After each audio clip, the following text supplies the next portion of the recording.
Hey, this is George and welcome back to George Basics Crypto and Finance. In this video tutorial, I will teach you how to resize your image in Canva without cropping.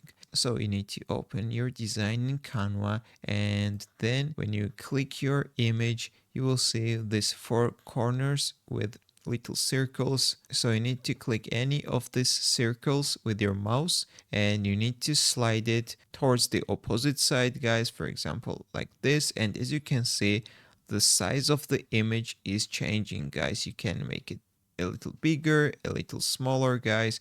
So when you reach your favorite size, you need to stop it, and then you can put your image in the center, guys. So that's how you can resize your image without cropping. Or I will show you another better method. If you have Canva premium account, you will see this resize button in the top menu. You need to click it, and it's suggesting to make it Instagram story size, for example Facebook post size, or you can just use the search bar and make TikTok video or TikTok story size image, or you can just use custom size option right here. Just click it and enter your custom size, guys. So this will resize your image without cropping. So that's all I wanted to show you. If this video was helpful for you, don't forget to click the like button and don't forget to subscribe.